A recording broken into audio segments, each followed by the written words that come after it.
Welcome to Arting with Liz, Step 1. For watercolors, buy watercolors. I got these master's watercolors. You know shit is legit when it's in other languages. You don't have to get fancy, but like this was made with like cheap watercolors because these had not arrived yet, and still you can see the quality. It is possible to achieve. I made this, a bird in the hand is better than two in the bush, or whatever. You know the saying. Don't put me on the spot like that. And then, I made this. All these are on watercolor paper, but today I'm going to do what I do best and start a new project without finishing old ones. This is really good paper. You should get this paper. This paper is very expensive. This was $20. This only has 12 sheets of paper. That's ridiculous. Only get this when you are serious about the watercolors. I also recommend doing art instead of feeling feelings. And just don't use your tears as watercolor water, because the salt content in your tears will mess up the watercolors. Let's get started. Step 1, blank paper. Step 2, find a pencil. Step 3, figure out what you want to draw. Here's a fun fact. Erasing on super textured watercolor paper is not easy.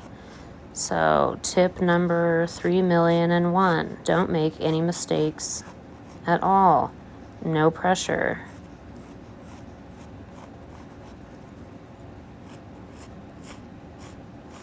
I don't know if you can even see what I'm drawing.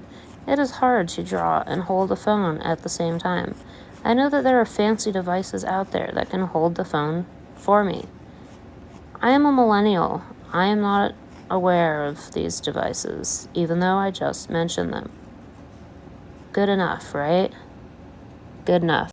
Look at that. It is a drawn object. I have envisioned a giraffe. Do I know how to draw this giraffe? No. Am I going to try and draw it anyway? Yes. Don't let your innate lack of knowledge prohibit you from creating something mildly to moderately good. It may even be really good. Who knows? I'm just going off of what I think giraffes look like in my mind. I don't know. Don't ask questions. It has ears, right? I'm pretty sure. And then, did you know that giraffes have a special valve thing in their necks so they can bend down and drink water, and the little valve shuts so that all the blood in their neck doesn't flow to their head and make it explode? That is your fun fact for the day. I spent too much time talking about the giraffe, so I'm going to have to hurry it up.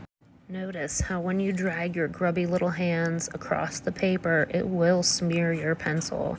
Be prepared for this, or just don't care, like me.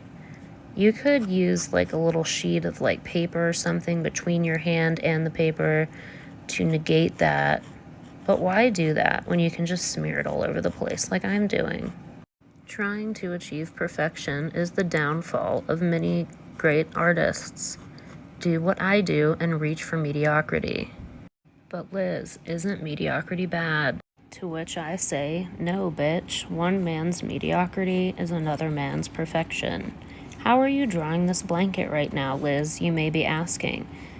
Well, I took my shirt off and put it in a pile so that I could see how a blanket folds. Psych. I used a blanket. Namely this blanket. I am looking at it while I attempt to draw it. Drawing folds of fabric is not for the faint of heart.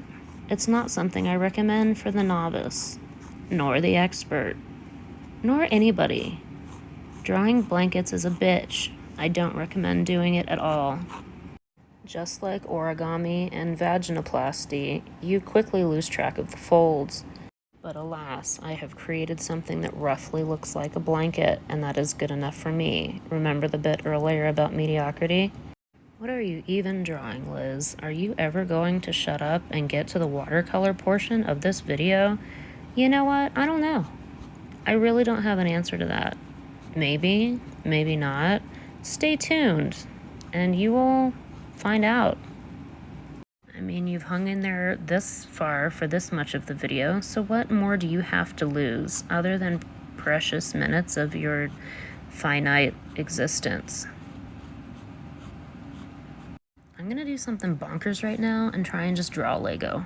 Just offhand. Just like haven't drawn one in a while, and I'm just gonna draw one, okay? Bear with me. It's been a minute since I've drawn a Lego. I think this will be at like a three-pronger. Just gonna boop-a-doop-a-doop-a-doop. Oh, that's the other thing. You have to make sound effects when you're making art. If you're not making sound effects, are you even making art? Are you? Make sound effects. You'll enjoy it. Or it'll just drive the person in the room with you insane. So that's really just an added bonus. Are there two?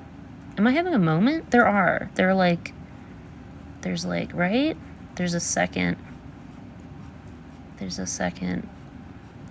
row, right? Wow, I should play with Legos. It's been a minute since I've done that. You know what? I'm working on it. Don't judge this Lego, okay? It's a mess. It's a freaking mess. See? Good enough. Remember our good enough talk? I have to put Lego Superman in here. No, I should fight the urge, right? Oh, I don't know. I fought the urge. And also, I should probably take this Lego out because, you know, that's not really a baby item. I got ahead of myself. I was just too pumped, you know? I'm trying to stick with baby things. Look at see, this is why you don't make mistakes on watercolor paper. You know what? It's the year of the rabbit. I added a rabbit. I'm so tempted to just start painting. I can only paint one thing for the rest of this TikTok. You probably already have lost interest and have scrolled. I'm gonna paint the duck and do that.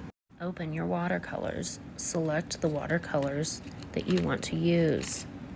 Boom. Boom. Here's the thing with the duck. You can't just make them all bright yellow. You have to have some interest, some shadow, something, right? Shadow. Let's go teal. And then get your little palette thing. This shit is expensive, so literally, that is how much watercolor pigment I am using. You cannot waste this stuff. This is serious.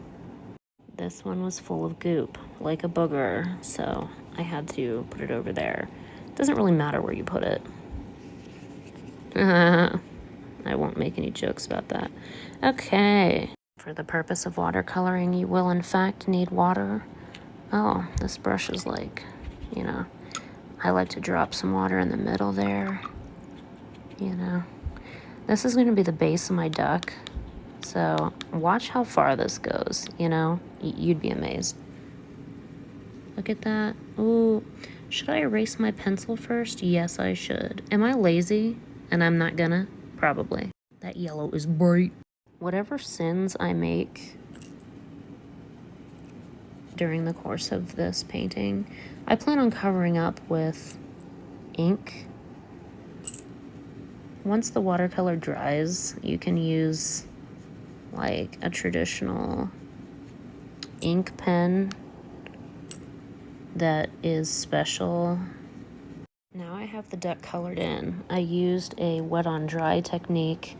If you don't know what that refers to, take a watercoloring class. Or, you know, Google it. Here's the thing with watercolor.